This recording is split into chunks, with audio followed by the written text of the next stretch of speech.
आज के इस तजज़िये में खुशामदीद। आज हम एक इंतहाई दिलचस्प कानूनी मुआम्मे पर बात करने वाले हैं जो सीधा पाकिस्तान की सुप्रीम कोर्ट के रिकॉर्ड से आया है। हम देखेंगे कि किस तरह महज एक तकनीकी चीज़ यानी केस कहाँ दायर किया गया बड़े बड़े और अहम जायदाद के तनाज़ुआत का पूरा नक्शा ही बदल कर रख सकती है।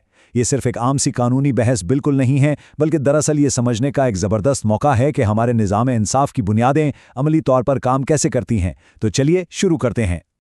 अब जरा इस बात पर गौर करें, क्या वाकई एक 7 साल लंबी और थका देने वाली कानूनी जंग महज ज्योग्राफी या इलाके की बुनियाद पर पटरी से उतर सकती है?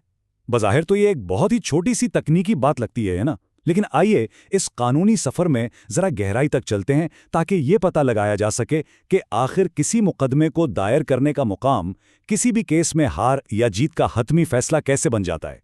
लेकिन असल कहानी की तरफ जाने से पहले एक बुनियादी असूल को समझना बेहद ज़रूरी है। इसे कानूनी ज़बान में इलाकाई दायरा इख्तियार या टेरिटोरियल जुरिस्डिक्शन कहते हैं। अब असल में ये है क्या? सीधे लफ्ज़ों में बताएं तो ये किसी भी अदालत की ताकत की एक हतमी और वाज़े हद है। इसका तायुन इस बात से होता है कि तनाज़े वाली जायदाद जोग्राफियाई तौर पर कहाँ वाक़ है।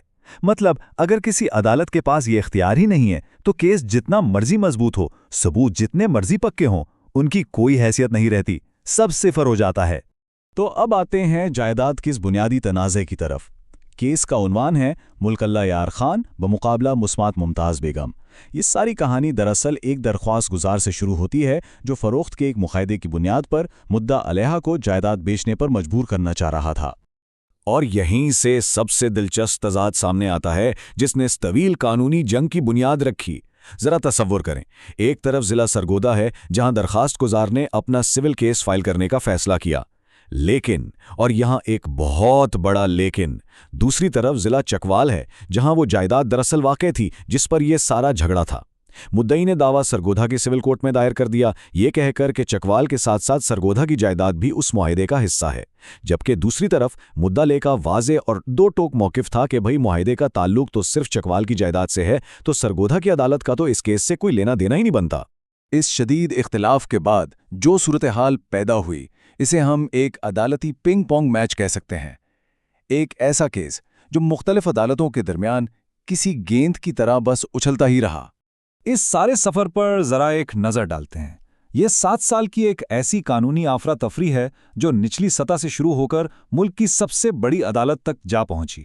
सबसे पहले 31 मार्च 2000 को ट्रायल कोर्ट ने केस देखा और कहा कि देखें, सरगोदा में तो कोई जायदाद साबित नहीं हो रही, हमारे पास दायरा इख्तियार नहीं है, और उन्होंने अर्जी वापस कर दी। लेकिन फिर फर्स्ट अपीलेट कोर्ट ने इस फैसले को उठाकर उलट दिया। मामला वहां से हाई कोर्ट गया और जनवरी 2002 में हाई कोर्ट ने अपीलेट कोर्ट का फैसला दोबारा कॉलअदम कर दिया। मतलब एक के बाद एक फैसला पलटता रहा, यहां तक कि अप्रैल 2002 में बात जाकर सुप्रीम कोर्ट तक पहुंच गई। यहां एक बात जो वाकई बड़ी हैरान कुन और कुछ हद तक मज़ाहिया भी है, वो ये कि फर्स्ट अपीलेट कोर्ट ने कानून को साइड पर रखकर एक अजीब ही मंतिक निकाली। उन्होंने सोचा कि चूंकि फरीकैन 7 साल से ख्वार हो रहे हैं तो चलें वक्त बचाने के लिए सरगोदा की अदालत को ये दायरा इख्तियार दे देते हैं। ये तो बिल्कुल ऐसा ही है जैसे कोई ट्रैफिक सिग्नल सिर्फ इसलिए तोड़ दे क्योंकि उसे मंजिल पर पहुंचने में देर हो रही हो। कानूनी दुनिया में महज अपनी सहूलत के लिए जुग्राफियाई कवायद को नज़रअंदाज करना एक बहुत बड़ा और ख़तरनाक शॉर्टकट है। तो अब चलते हैं सीधा सुप्रीम कोर्ट की तरफ। देखते हैं कि मुल्क की सबसे बड़ी अदालत ने किस तरह कानूनी सुराग रसां बनकर शवाहिद का जायजा लिया और दस्तावेजात की मुकम्मल फॉरेंसिक तहकीक की। अब जब सुप्रीम कोर्ट ने दस्तावेजात की बारीक बीनी से जांच पड़ताल शुरू की तो कहानी बिल्कुल ही बदल गई। वो तमाम सबूत जिनकी बुनियाद पर सरगोदा का ताल्लुक जोड़ा जा रहा था, वो ताश के पत्तों की तरह बिखर गए। मसलन जिस एग्जिबिट P6 का हवाला दिया जा रहा था, उसका तो ताल्लुक ही एक सालिसी मुआहदे से था।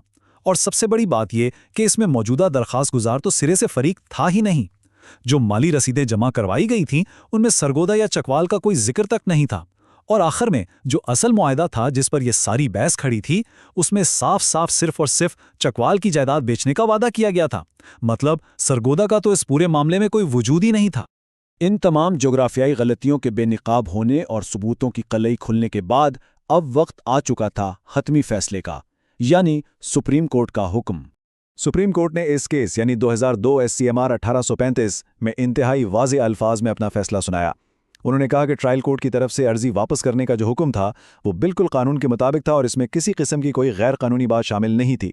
इस एक फैसले ने ये दो टोक पैगाम दे दिया कि दफ्तरी और कानूनी तरीक़ाकार को और ख़ास तौर पर इलाक़ाई दायरा इख्तियार को आप किसी भी हमदर्दी या वक्त बचाने के चक्कर में बाईपास नहीं कर सकते। कानून बहरहाल कानून है। तो आखिर में ये बात वाकई सोचने पर मजबूर कर देती है कि गलत जिला में दावा दायर करने की असल कीमत क्या है।